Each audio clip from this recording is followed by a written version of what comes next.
Alright, so what we have now is a score setup. Well, we're going to set it up so that it can be used inside of MacroMusic.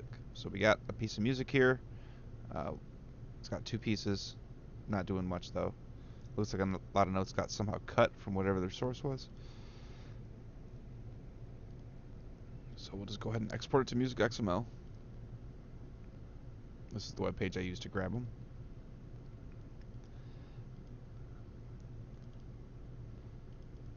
There's two parts, so we'll add both parts this time. It's different from what we've seen so far. Alright, E3 to E7. So this is going to fall out of range. But let's see where. It might be a note low enough that we don't have to pay attention to it. If we can get it down to E4 and it floats here, it's perfectly fine. Sometimes you want to ignore the lowest, sometimes the highest, but we're going to do some stuff to tweak this as well. So it starts out at a -3.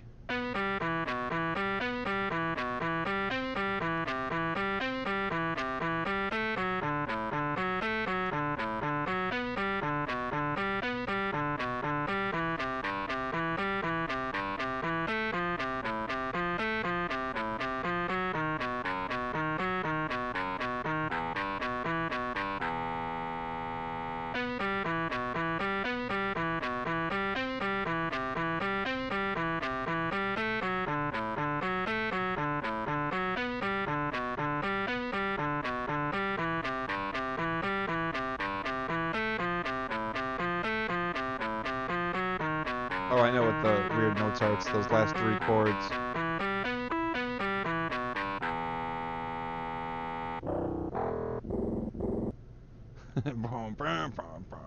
Alright, so it wants to sit at -3 for everything but that ending. We can fix that by just playing the bottom notes. It was just playing the root note there. But if we go like this, resave it right out the gate. So it's always a good idea to save. This program likes to crash sometimes. Lose all your work. It doesn't have a good autosave feature.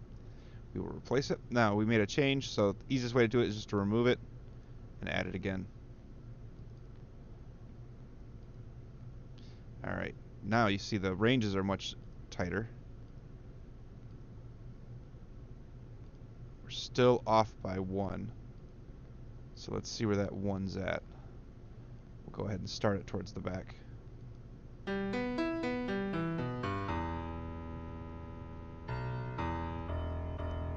Alright, so again, I think I know what the fix for this is. We'll just remove it right now because we're going to do another change. What we're going to do is come up 1 octave. So this goes to here. This goes to here. You can also check on the fret to make sure the notes match. To here. And you're the same note. Nope. There we go. Yep. Alright, so we just came up 1 octave on all of them. Now if we save this and export it again, just because I want to make sure the notes before I go putting in the tag that's going to lock them down. So again, we'll come over here, we're going to add, browse. Alright, now the range is much tighter, and -3 gets us right where we want to be at. And then we can test that back half by just starting out over there.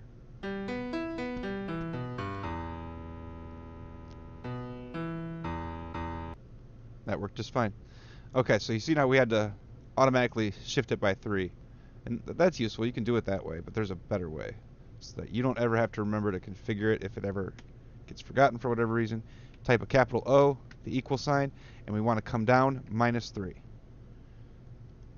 Now anywhere you put this tag, and well, it has to be at the first note of a measure, but any measure you put it in, when the program encounters it, when it hits that spot, it'll activate -3. And then since there's no other change in the song, it's always going to just do -3 unless you start it somewhere else. If you start it like in the middle of the song. Unless it picks it up off the beginning. We'll find out in a moment here. So we've now exported it with the tag set. And it looks like I closed the program that time. So go back over here, open her up.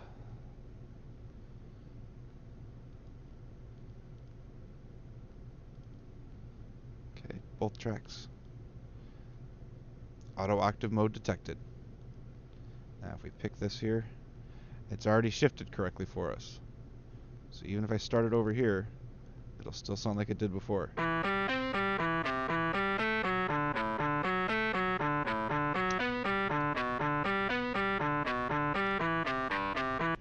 So that was a quick, simple setup of how to use auto octave and how to set up and export a score.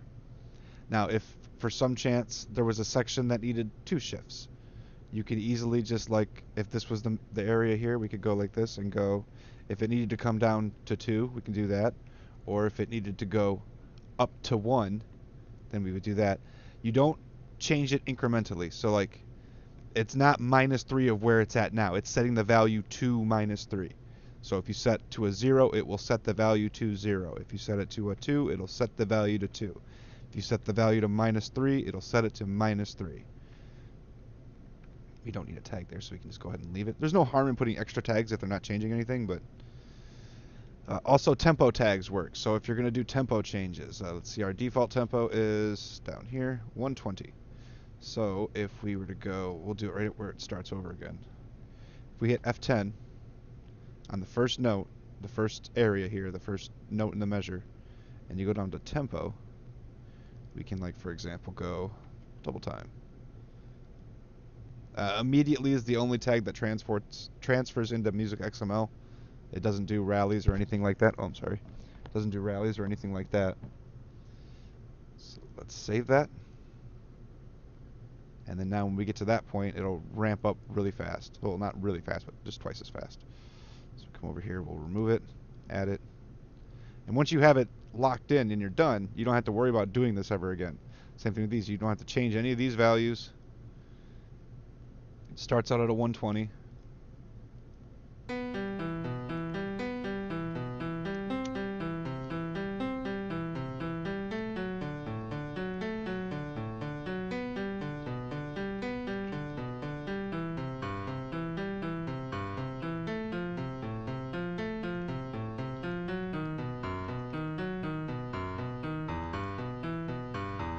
Alright, here comes the double time. You'll see that the T has changed. And of course the speed of the playback has changed.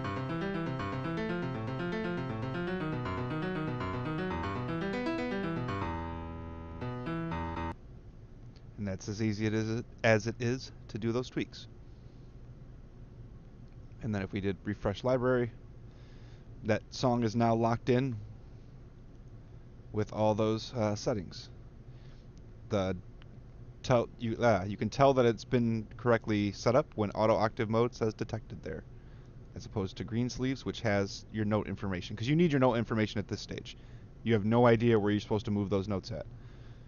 But when you have it set up with auto octave, you don't have to worry. And in fact, the up and down arrows no longer work. So I'll demonstrate that now. Let me turn on hotkeys.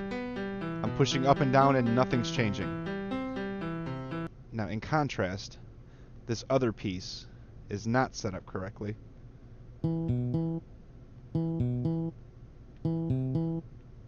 But I still can't change octave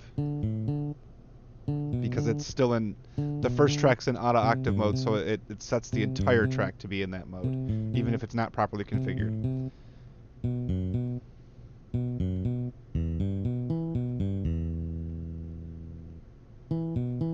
And the tempo didn't change either, so there's 2 things to note. So since we're not done with this track yet, it's scanning E2 to B5, and there's a weird glitch here. This is what that extra third track is, but if you click it, it goes away. If there's no track that's there. So 2 out of 2 is what we have loaded. 2 out of 2 is our option. Now at -3, it looks like it's in range still, so we're going to keep that at -3.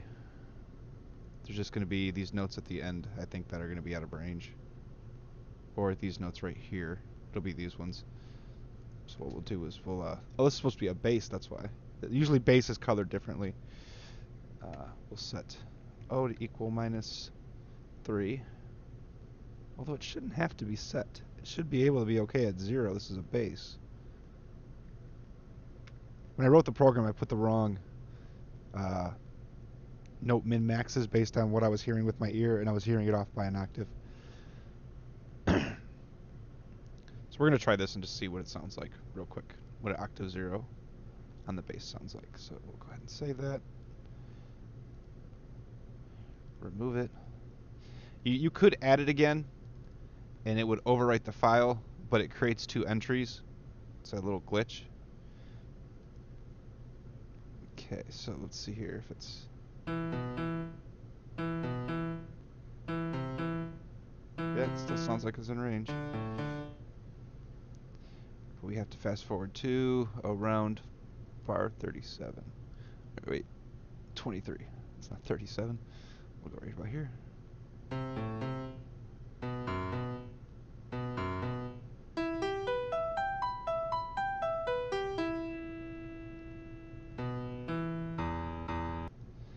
Okay, what I've seen here is a way to demonstrate this next bit. So when we got to here, we went out of range.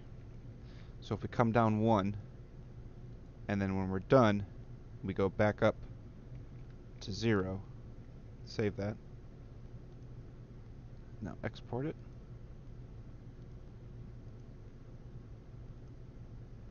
Add.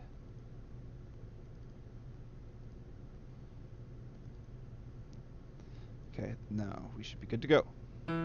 Oh, wait, one more thing. I want to get that out of the way before I forget. We decided to do the tempo change at 13. There's an easier way to see these. If you click, your icons might be laid out differently than mine. But if you click up here, these are the different ways of laying it out. You can do it like all side by side. That's also considered multi-track view. So I'm looking at both tracks right now. You can see the bass at the bottom and the guitar at the top.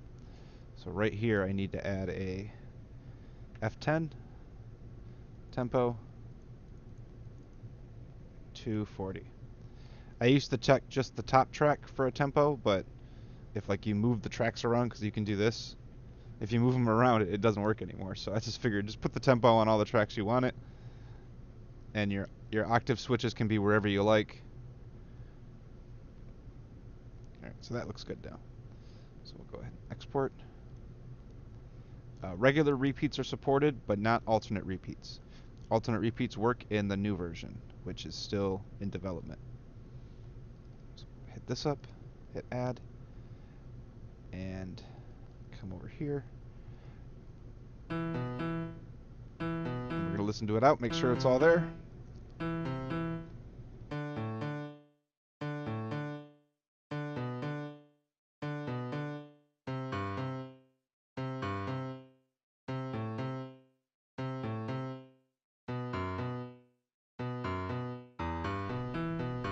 Here comes the fast bit.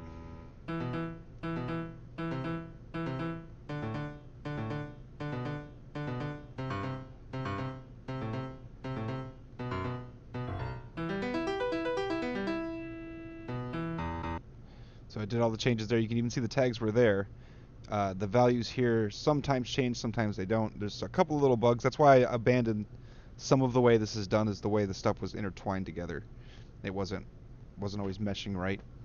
So this is what we have for now. So you've seen the basics of how to add a song, how to find one, add one. Well, find one, you just go online and look for one. Just Google it, GuitarPro Tabs. You want particularly GP5 or less, because they will all import into GP5. Otherwise, if you get a 6 or a 7, you got to down import it to GP5, because the MusicXML is very, very good for this version. And that'll be basically it. The only thing you have to really watch out for, which I suppose I will demo, this is getting kind of a long video, but we'll quickly go over some other song. Some downward mode. Okay, there we go. Alright, so they start off pretty similar, and you can see I had to remove that tuning drop B, because that would have been an invalid tag if I tried to load that in the program. I could show it, but just know there would be an error there. There we go.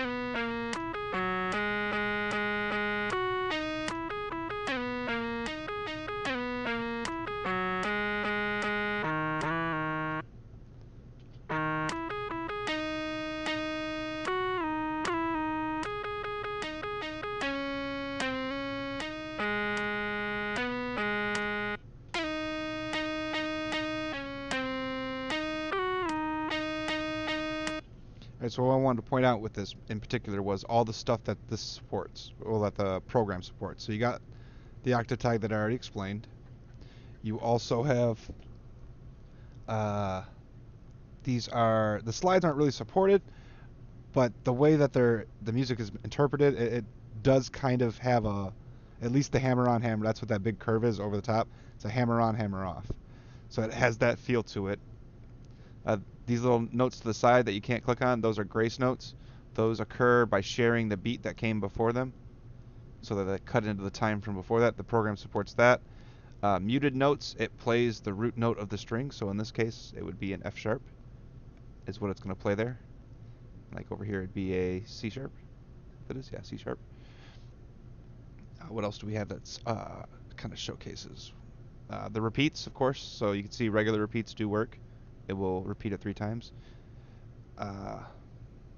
Anything else in here? You can see all the different note signatures it uses, but and when it comes to like a section like this, it's going to choose to play the bottom note, the root note.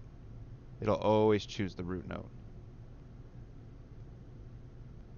So if you wanted to get some variance, you would just get rid of that, and now you're picking up off that high note, which I believe the real version, this isn't the version I actually have that I play, but it's close to it.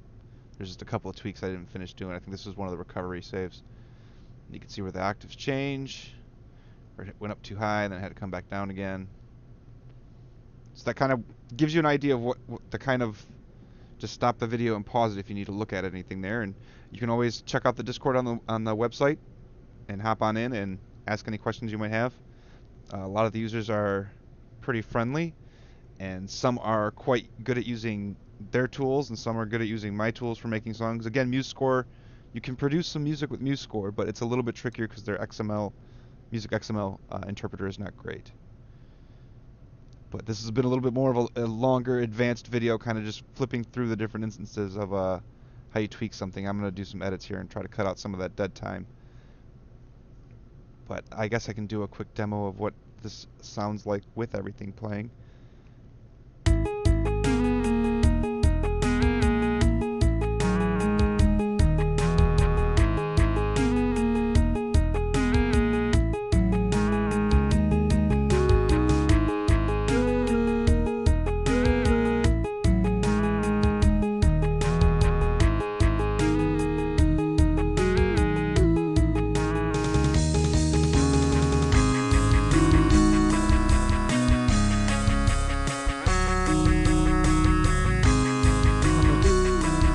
That bass is banging, yellow bar in it. But that's what the source started out with, and then after you merge it down and get it working and everything, no, you're not going to get to uninstall that update. To hell with you.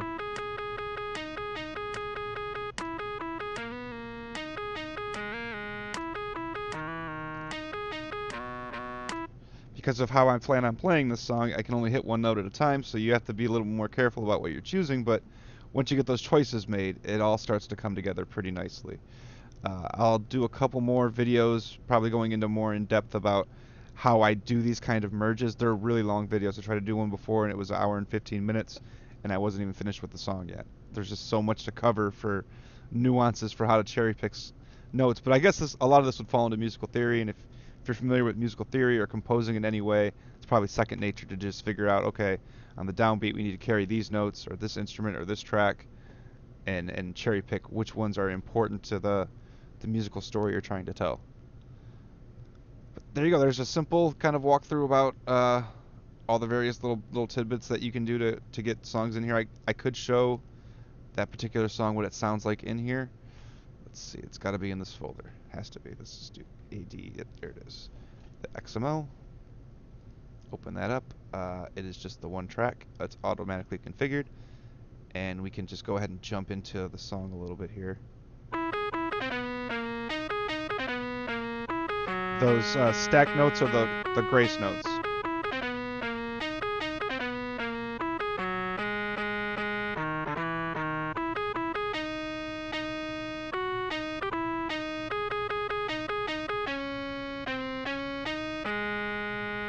You can see it carries, so it holds the note, are supported.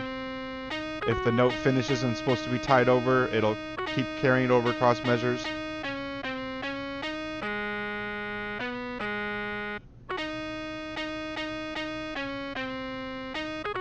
And those grace notes are borrowing from the note before it.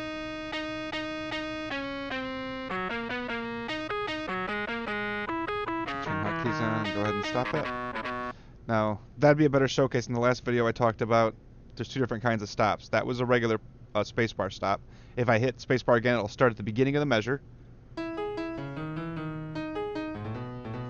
Alright, and then if I hit the semicolon, which is the hard stop, it'll stop wherever it's playing at the moment.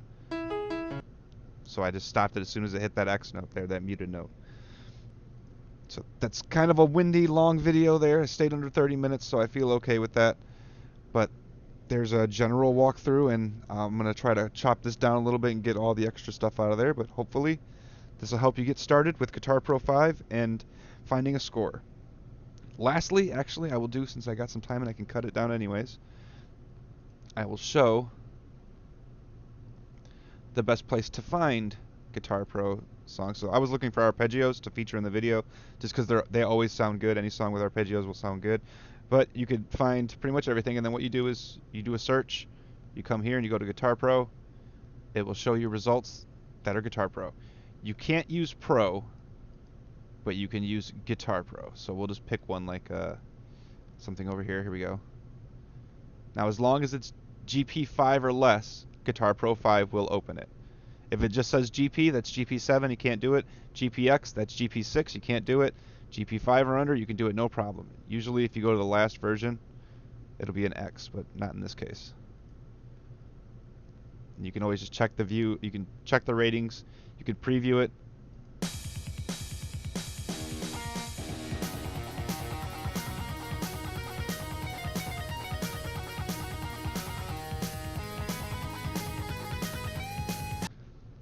But there you go. Next video will probably be, let's see, perhaps showing, I can't really show how the band mode works without my band together. Can't show networking off. So perhaps just more tutorials about getting the most out of your GuitarPro scores. Catch you on the next video.